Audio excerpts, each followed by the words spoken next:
क्या है? उत्तल लेंस में बने प्रतिबिंब की प्रकृति।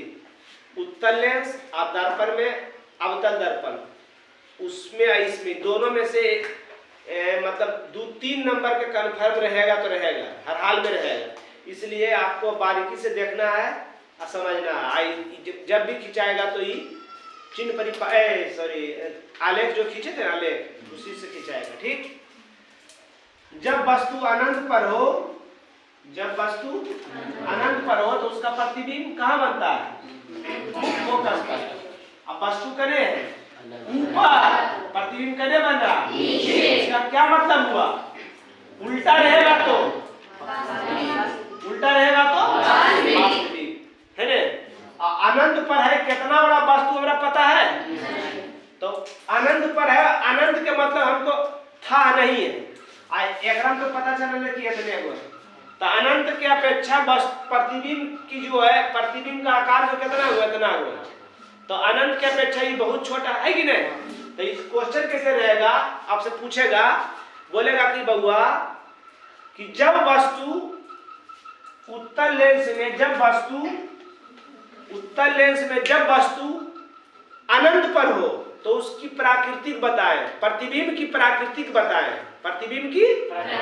तो क्या बोलोगे कि जब वस्तु अनंत पर हो तो उसका प्रतिबिंब वस्तु से बहुत छोटा,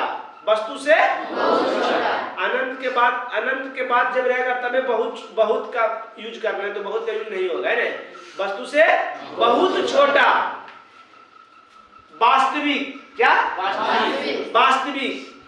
वास्तविक रहे तो उल्टा, वास्तविक रहे तो उल्टा, और वस्तु के वही उल्टा हुआ, वस्तु के विपरीत। वस्तु के एक उल्टा एक विपरीत को दोनों समझा देते हैं। एक दर्पण के ई साइड, लेंस के ई साइड है, एक लेंस के उस साइड, तो ये विपरीत हो गया। और उल्टा का मतलब ये एक ऊपर तो एक नीचे, ये उल्टा हुआ। अब विपरीत रहेगा तो वस्तु कने रखे हुए ई साइड, कने रखे हुए और प्रतिबिंब कने बन रहा है। कोई दिक्कत? नंबर 2 लिखिए, नंबर 2 में लिखिए, जब वस्तु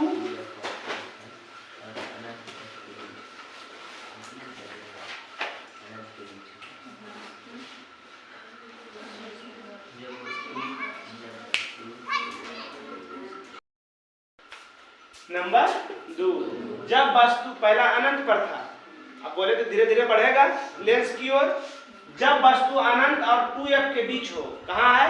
अनंत और 2f1 के बीच हो, तो जब वस्तु अनंत और 2f1 के बीच हो तो उसका प्रतिबिंब f मतलब मुख्य फोकस और वक्रता केंद्र के बीच, दोनों के बीच वास्तविक, उल्टा, छोटा और वस्तु के विपरीत बने अपोजिट साइड बनता है। बस समझ गए ना? चलिए चित्र देखिए।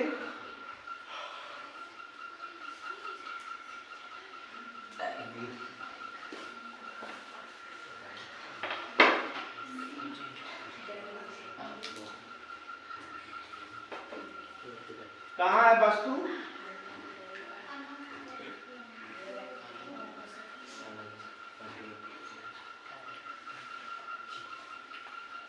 हो गया है, हो गया 2f1, हो गया f1 है ना। इसी पार्ट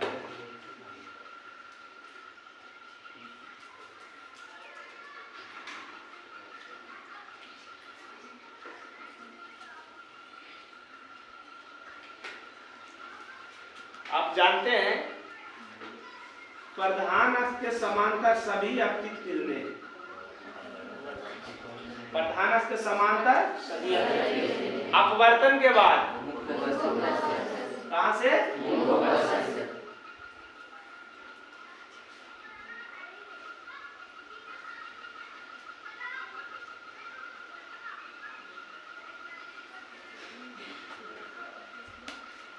है ना? कहां से होकर गुजरेगा? मुख्य फोकस से होकर गुजरेगा है ना। और दूसरा का बताए थे कि प्रकाशीय केंद्र प्रकाशीय केंद्र से सभी अपतित किरणें अपवर्तन के बाद की बताएं सीधे चली जाती है। सीधा जा रहा है ना। आए चलिए, प्रतिबिंब कहाँ बना?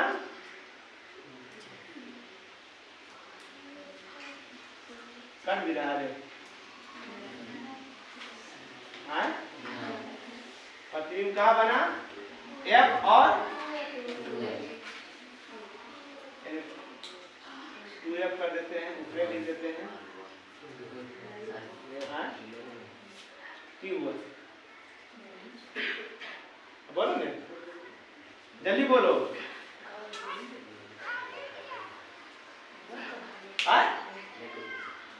क्यों बोल रहा है? जब वस्तु कहाँ है 2F1 और N की है, पता हम रहा है अनंत के बीच है, तो उसका प्रतिबिंब कहाँ बने? F और 2F के बीच बनेगा। कहाँ बनेगा? बीच। कैसा प्रतिबिंब? वास्तविक। उल्टा, वस्तु ऊपर प्रतिबिंब नीचे, उल्टा। वास्तविक तो उल्टा, अब वस्तु के विपरीत, वस्तु है ई पार, प्रतिबिंब ई पार। कोई दिक्कत? वस्तु से कौन सी था? वस्तु से छोटा था, तो बड़ा बन गया वस्तु से। इधर कम खींचे इसलिए, इधर कम खींचे इसलिए। ठीक समझ गया? इस चिन्ह परिपाटी की वाला चिन्ह परिपाटी वो 3 आलेख याद है ने? कैसे खींचे हैं? कैसे खींचे याद है ना सबको? कौन सी? प्रधान के समांतर सभी अपतित किरणें अपवर्तन के बाद कहाँ से जाती है? अब प्रकाशीय केंद्र से हो आने वाली प्रकाश की किरणें अपवर्तन के बाद बिना विचलित होते हुए सीधे समझ में आ गया सबको? चलिए अगला देखिए, एकदम बारीकी से समझ ले जाइए, ना तो फिर समझ में नहीं आएगा। एक बार में समझ में आ गया उस शब्द समझ में आएगा।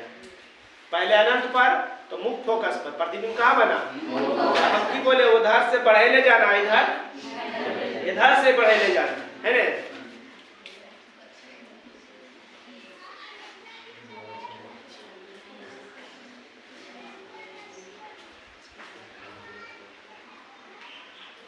वस्तु कहाँ है? कहाँ है? 2F1 पर।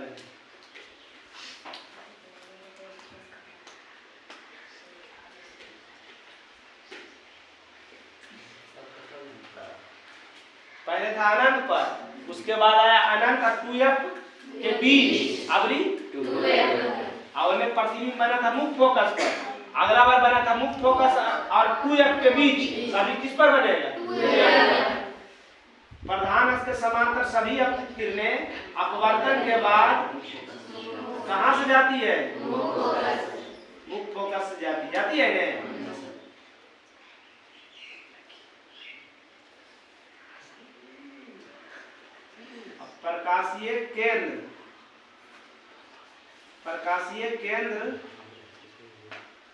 प्रकाशीय केंद्र से आने वाली अपतित किरणें अपवर्तन के बाद बिना विचलित होते हुए सीधी चली जाती है।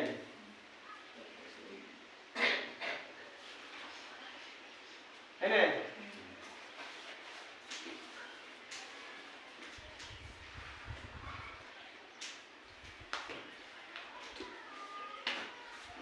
छोटा ऊपर पड़ जाता है इसलिए ऐसा हो जाता है। कहाँ बना है?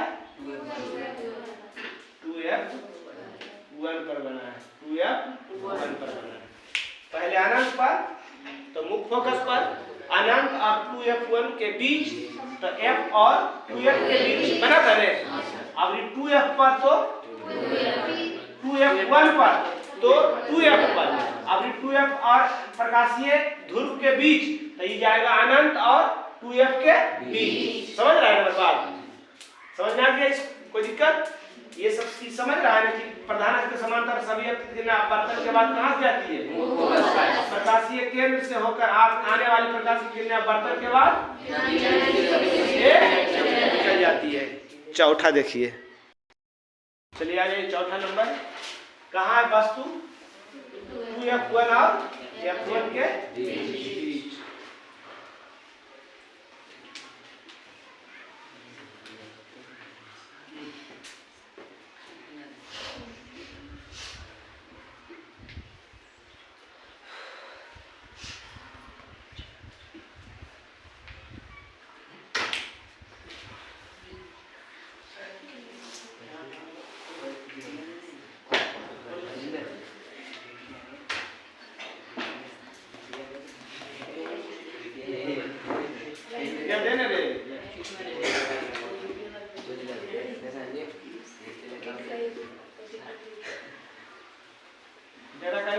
दूर है उधर मेरा कहीं गिट्टी लागल रे कहाँ वस्तु है जब वस्तु 2F पर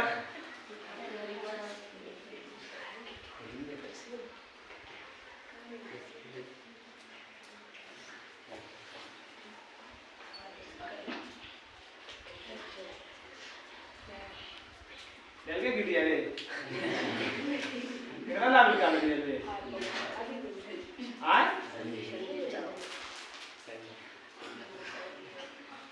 चल देखो इधर छोड़ो देखो इधर रखे वस्तु कहाँ वस्तु रखे 2F और F1 के बीच प्रधान हस्त समांतर आपतित किरणें आय तो बोलिए ने अपवर्तन के बाद कहाँ से जाती है रटा गया प्रकाशीय केंद्र से आपतित किरणें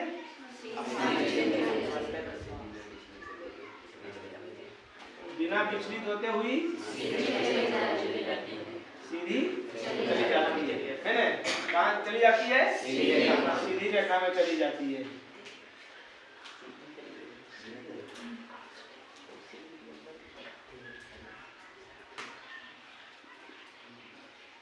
तीन कहाँ बन ले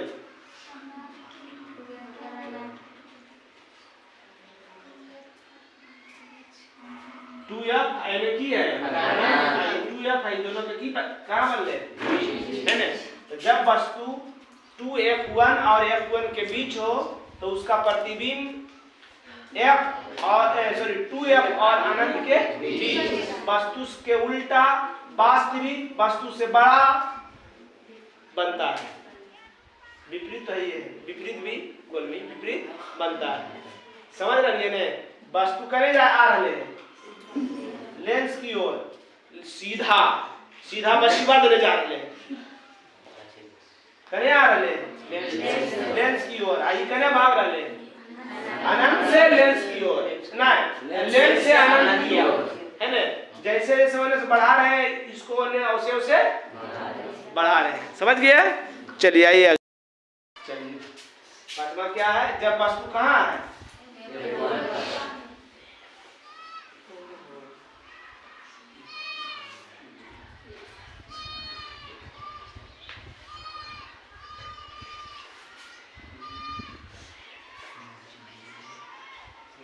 एकदम सीधा इसको पढ़ना इंची टेप रखिएगा सीधा पढ़िएगा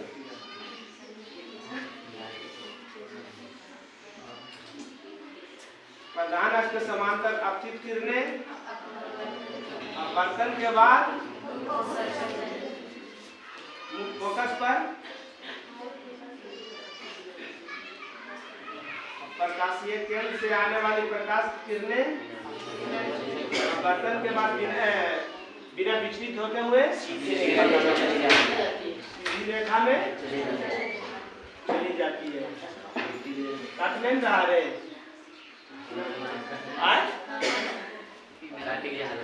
ई वाला कटा इने कटा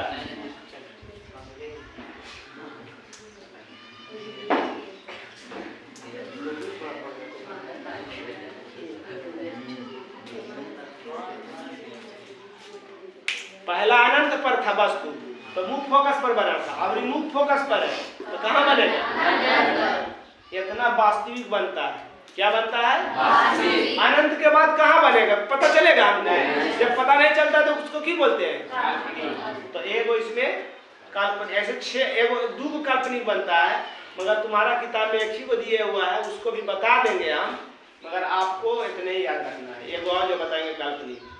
समझ में आ गया? चलिए अगला देखिए। जब वस्तु F1 है ना,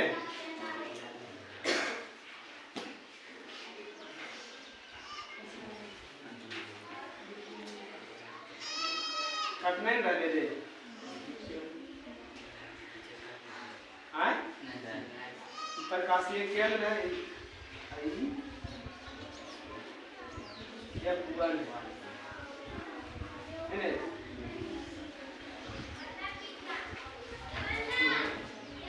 प्रधान के समांतर सभी अपवर्तन के बाद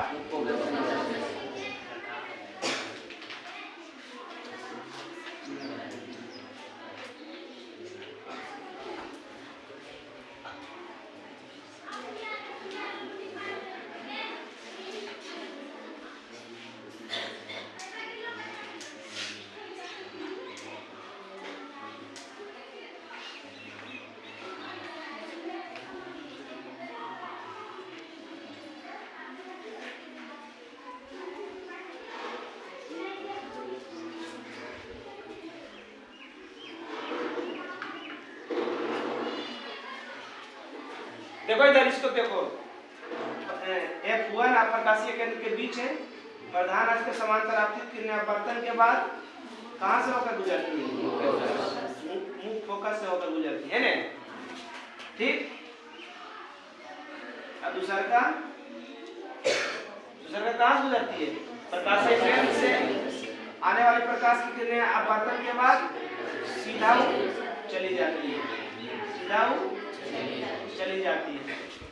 तो जिस ओर वस्तु है, जब वस्तु F1 प्रकाशीय केंद्र के बीच हो तो उसका प्रतिबिंब अनंत और प्रकाशीय केंद्र के बीच, अनंत यानी अनंत है, आई प्रकाशीय केंद्र के बीच आभासी, आभासी का मतलब काल्पनिक, काल्पनिक रहेगा तो सीधा वस्तु से बड़ा, वस्तु की ओर, जने वस्तु है उधरे, जने वस्तु है उधरे, तो इसको डॉट डॉट से दर्शाइएगा क्योंकि काल्पनिक बन रहा है, इसको भी करना है डॉट डॉट से दर्शाना है, इसको भी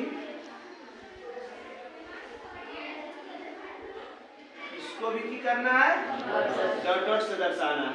प्रतिबिंब कहाँ बना? यहाँ वस्तु की ओर यानी अनंत है, यानी अनंत है ना, प्रकाशीय केंद्र और अनंत के बीच बना है।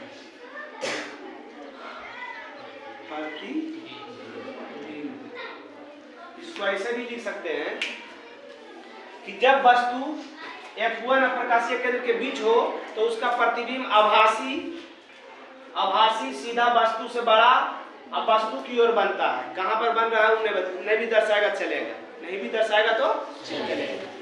ये अनंत और प्रकाशीय केंद्र के बीच कहीं पर भी बन रहा है, अनंत कहीं भी बन रहा है, मगर ऐसा बन रहा है कि जैसे वस्तु है उधरे, और जैसे वस्तु खड़ा है वैसे, जैसे वस्तु खड़ा है वैसे बनेगा तो काल्पनिक, और उल्टा बनेगा तो वास्तविक।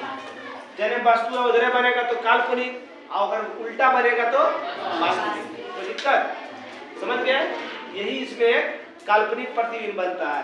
एक और जो है आपके किताब में नहीं है, 6वें को दिया हुआ आपके किताब में, एक जब वस्तु प्रकाशीय केंद्र पर रहेगा तो उसका प्रतिबिंब भी प्रकाशीय केंद्र पर बनेगा। क्या बोले? जब वस्तु, जैसे अभी F1 प्रकाशीय केंद्र के बीच में है, और जब वस्तु प्रकाशीय केंद्र पर रहेगा तो उसका प्रतिबिंब भी प्रकाशीय केंद्र पर ही बनेगा, और सीधा काल्पनिक, सीधा काल्पनिक, समझ रहा है ने बनेगा, पर उसका प्रतिबिंब सीधा और काल्पनिक बनेगा उसी बिंदु पर, बिंदु के समान। मतलब कि ऐसा कि हमको पता नहीं चले। ऐसे तुम्हारे किताब में यही 6 को दिया हुआ, छठा है कि 5वां है? छठा है ना, छठा 6वें को आपकी किताब में दिया हुआ। मगर कोई अगर बाई चांस आपको कोई पूछ दे हाई क्लास वाला कि अगर जब वस्तु प्रकाशीय केंद्र पर हो तो उसका प्रतिबिंब प्रकाशीय केंद्र पर ही सीधा काल्पनिक अब बिंदु के समान है, एक बिंदु के समान। इसमें से एकदम कन्फर्म एगो एक नंबरिया या दो नंबरिया रहेगा तो रहेगा। समझ गए हमारी बात? जैसे जैसे उधर से बढ़ाएं इधर बढ़ने गया, और 5 के बाद फिर कहाँ बना? काल्पनिक, पांचवा तो क्या है, अनंत पर बना, अनंत के बाद फिर कहना बना, कने बना काल्पनिक। काल्पनिक बनेगा तो काल्पनिक मतलब सीधा जैसे वस्तु है उधरे, जैसे वस्तु है उधरे बनाना। समझ गए? इतना आप रिवीजन करके आइएगा, याद करके आइएगा, इसके बाद हम आगे बताएंगे। आज का क्लास यही समाप्त हुआ। जय हिंद, जय भारत। चलिए।